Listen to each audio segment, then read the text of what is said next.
Hello friends, आप सब लोगों का स्वागत है हमारे यूट्यूब चैनल कविंदर भैया पर। तो आज हम देखेंगे कक्षा 7 का दीक्षा हिंदी यूपी बोर्ड का पाठ 14। पाठ का नाम है भविष्य का भय।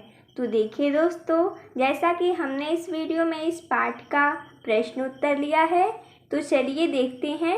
जैसा कि प्रश्न है, स्कूल से लौटने पर तुलतुल मुँह फुलाकर क्यों बैठ गई।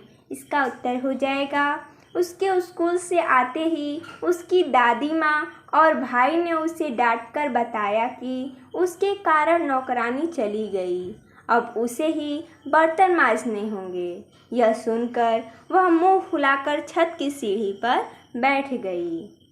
अगला प्रश्न दूसरा है, तुलतुल की माँ ने उसे घरेलू कार्य करने का आदेश क्यों दिया। इसका उत्तर हो जाएगा, तुलतुल की हरकतों से तंग आकर टूनी की माँ काम करने नहीं आई, इस कारण उस काम को तुलतुल को दंड स्वरूप करना था।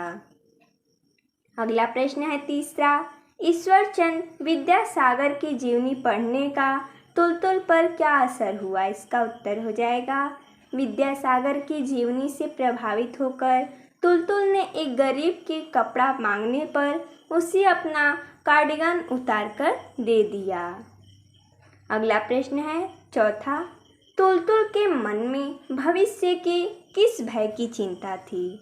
इसका उत्तर हो जाएगा, तुलतुल के मन में भविष्य के इस भय की चिंता थी कि कहीं बड़ी होकर वह भी अपनी माँ की तरह पलट न जाए और बेवकूफ़ न बन जाए और यह भूल न जाए कि सभी लोग एक समान हैं। अगला प्रश्न है, टूनी की माँ टूनी को स्कूल क्यों नहीं भेजना चाहती थी और वह तुलतुल के घर की नौकरी छोड़कर क्यों चली गई।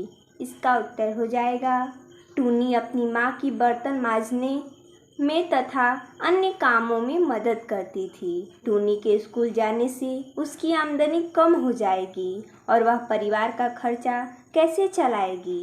यही सोचकर वह टूनी को स्कूल नहीं भेजना चाहती थी। टूनी अपनी माँ की सहायता करती थी, परंतु तुलतुल उसे कार्य करने से मना करती थी और इस डर से कि अगर टूनी स्कूल जाने लगी तो उस गरीब की सहायता कौन करेगा और घर पर पैसे कहाँ से आएंगे, इसलिए वह नौकरी छोड़कर चली गई। अगला प्रश्न है छठवा, अंतर्राष्ट्रीय बाल वर्ष के संदर्भ में मिस के क्या विचार थे और मिस के विचारों का तुलतुल पर क्या प्रभाव पड़ा। इसका उत्तर हो जाएगा, अंतर्राष्ट्रीय बाल वर्ष के बारे में मिस के विचार यह हैं, हमारे घरों में जो काम करने आती हैं, कपड़ा धोती हैं, झाड़ू पोछा करती हैं, उनके बच्चों को ही यदि हम सिर्फ थोड़ा प्यार की नज़रों से देखें, अगर कोशिश करें कि वे थोड़ा अच्छा खा ले, सर्दी के दिनों में पूरा बदन ढकने के लिए कपड़ा मिल जाए, पढ़ने लिखने की सुविधाएं दी जाए, बीमारी में दवा मिल जाए, तो लगेगा दुनिया में हमने कुछ अच्छा काम किया है। यह बात भी ध्यान रखने योग्य है कि दुनिया में सभी आदमी बराबर हैं, सभी छोटे बच्चों को प्यार पाने और देखभाल किए जाने का अधिकार है। तुलतुल सबसे पहले अपने घर में बर्तन मांजने वाली की लड़की टूनी को अपने समान मानने लगी और उसको बर्तन मांजने से मना किया। खाना भी अपने सामान अपने जैसा खिलाने का घर में हट किया और उसे अच्छे कपड़े पहनने को दिए। स्कूल में नाम लिखाने के लिए अपने पापा से कहा। एक बार नाना के यहाँ उसने गरीब को कपड़ा मांगने पर अपना कार्डिगन उतार कर दे दिया।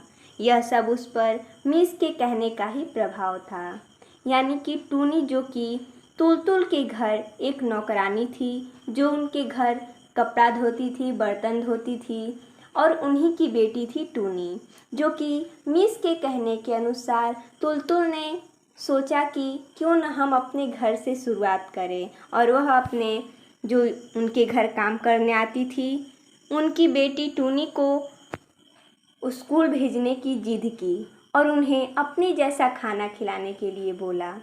अगला प्रश्न है, भाषा की बात से प्रश्न नंबर 1 है, निम्नलिखित मुहावरों का अर्थ लिखकर अपने वाक्यों में उनका प्रयोग कीजिए। जैसा कि मुहावरा है, मुंह फुलाना, हाथ बटाना, मजा चखाना, सर पर भूत सवार होना, कोई चारा न होना, दिमाग फेरना या पेट में चूहे कूदना। इन सभी का हमें अर्थ बताना है और वाक्यों में प्रयोग करना है। तो जैसा कि हमने यहाँ पर वाक्य में प्रयोग किया है, अगर आप कोई और वाक्य प्रयोग करना चाहते हैं तो कीजिएगा। जैसा कि हमने यहाँ पर किया है, मुँह फुलाना का हो जाएगा अर्थ गुस्सा होना। वाक्य प्रयोग हो जाएगा, लड़की ने खाना नहीं खाया क्योंकि वह मुँह फुलाए बैठी थी।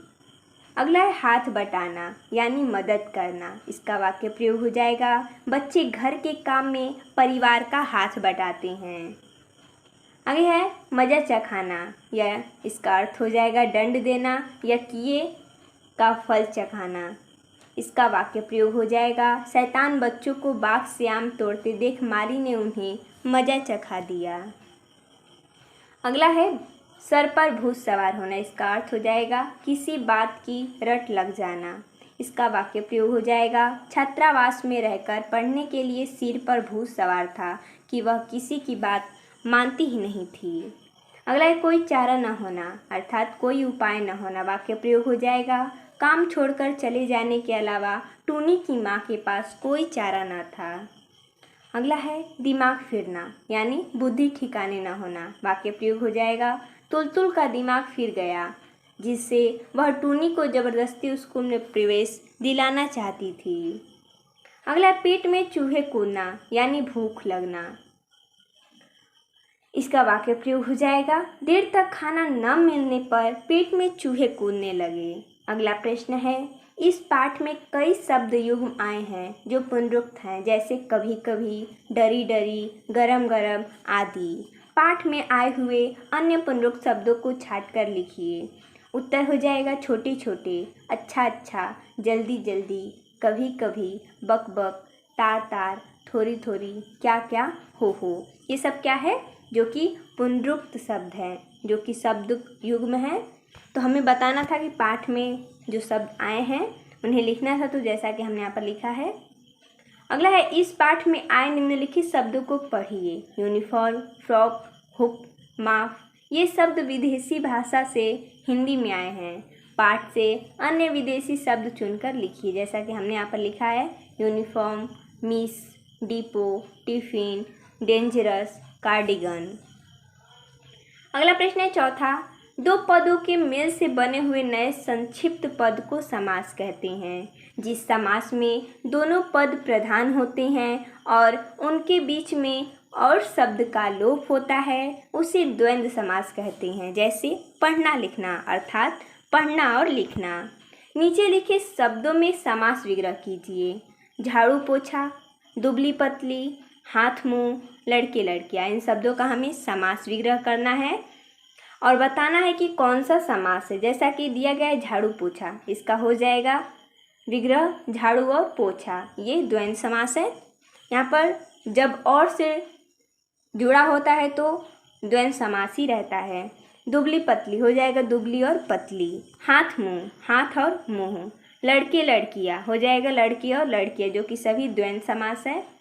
तो देखिए इसमें इतना ही प्रश्न दिया था, तो देखते हैं अगले वीडियो में मिलते हैं। धन्यवाद।